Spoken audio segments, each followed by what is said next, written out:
Bonjour les aventuriers, vous allez bien? Alors nous partons aujourd'hui du village d'Oberlarg qui est très proche de la frontière suisse et pas très loin de Lucelle. Alors si jamais vous n'aviez pas vu cette vidéo, je vous invite à la rechercher parmi les différentes petites excursions que j'ai faites. Alors nous sommes à 2 semaines du début du printemps. Il est 10h30 et il ne fait que 8 degrés. Donc je me suis vêtue façon oignon avec de multiples couches. On verra si le soleil daigne se présenter à nous. On est parti pour à peu près 3 heures de marche. Une balade de un peu plus de 9 km avec je crois 200 mètres de dénivelé. Et quelques points de visite intéressants. Donc le premier que vous voyez derrière moi. Un site très ancien qui remonte il me semble, au Mésolithique. On est parti pour monter, on devrait arriver au sommet, à la frontière suisse. A tout de suite!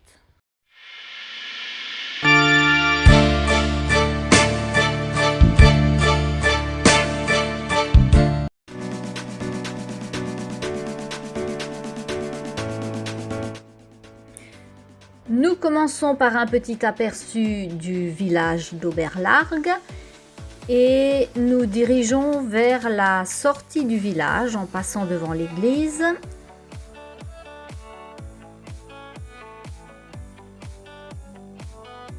Et traversons l'un des derniers gués d'Alsace.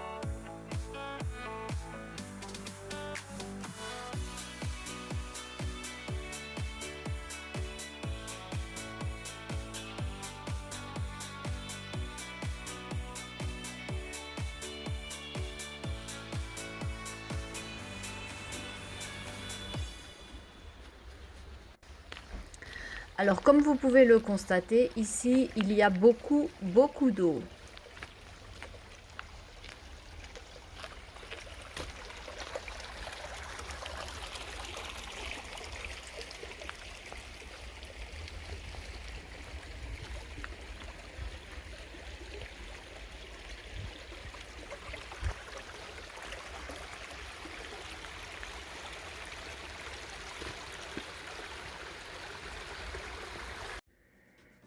Nous passons devant le site que je vous ai montré au tout début, qui s'intitule Mannlefelsen, c'est-à-dire le rocher aux petits hommes.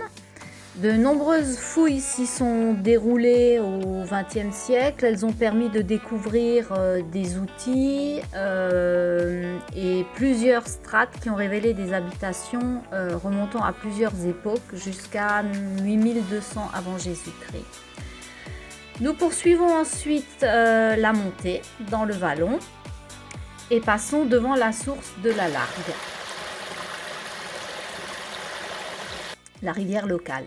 Nous continuons notre montée en direction de la ferme des Ébourbettes qui se trouve exactement sur la ligne frontière avec la Suisse. La ferme a été construite par l'abbaye de Lucelle.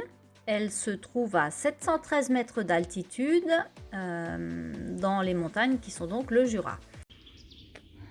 On n'est pas loin du sommet, ça se dégage. On voit de mieux en mieux le ciel et je pense qu'on aura fait un peu plus que 200 mètres de dénivelé.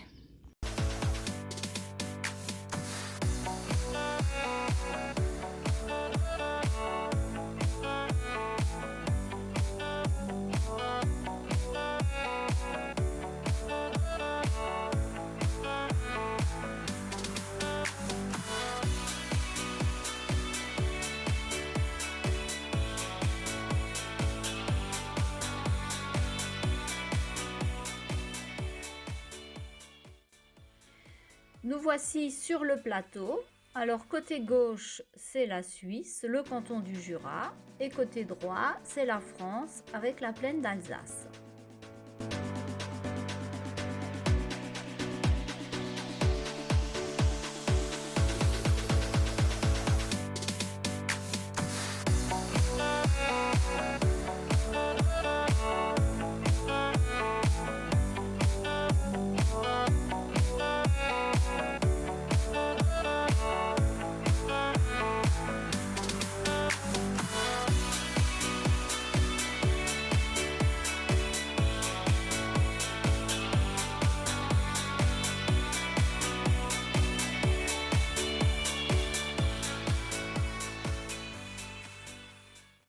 Alors c'est ici que le général Giraud s'est évadé en 1942 grâce à un réseau de résistants. Il avait été fait prisonnier par les Allemands en mai 1940, emprisonné à la forteresse de Königstein en Allemagne, d'où il s'est échappé. Il a rejoint l'Alsace et grâce donc à un réseau de résistants, il a pu passer en Suisse par ce point frontière.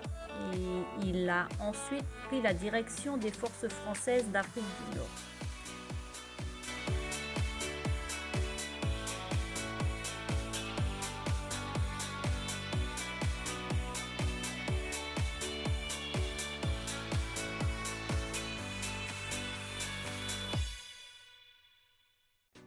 Et voici la borne frontière. D'un côté, le F de France qui a masqué un D de Deutschland et de l'autre côté, côté suisse, donc l'ours, symbole du canton de Berne. À savoir que cette partie du canton a fait l'objet de la création d'un nouveau canton, le canton du Jura, depuis 1978.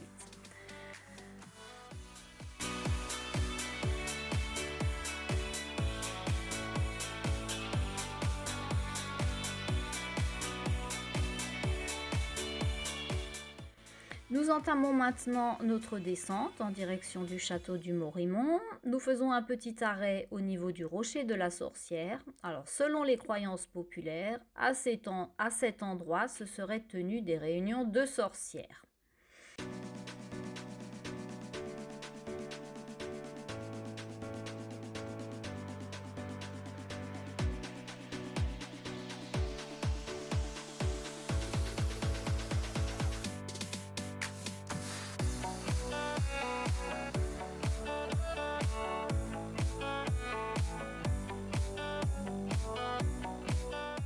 Nous faisons un petit détour pour aller admirer un très vieux chêne qui était déjà là à l'époque de la guerre des paysans, c'est-à-dire en 1525.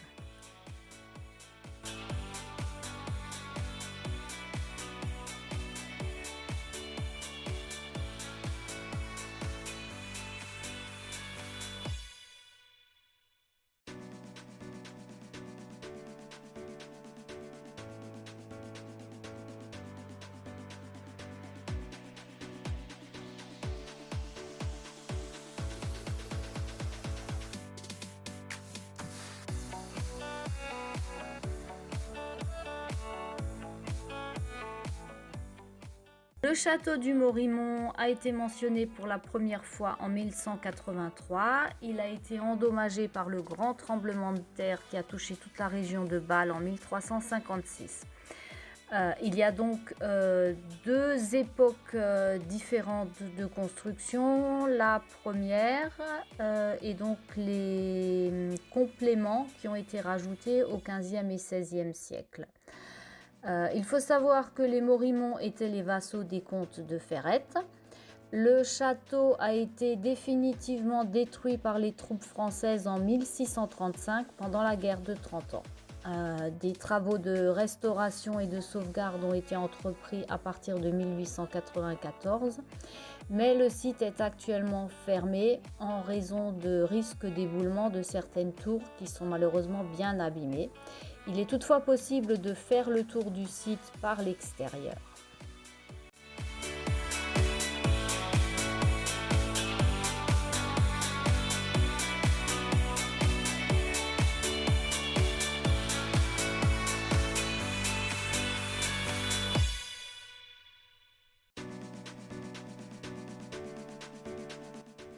La balade se termine avec un petit passage devant la ferme du Morimont qui abrite actuellement un hôtel et une association, une menuiserie et une ferme.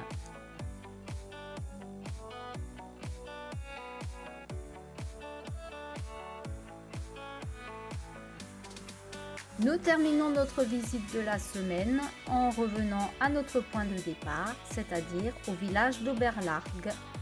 Je vous dis à bientôt!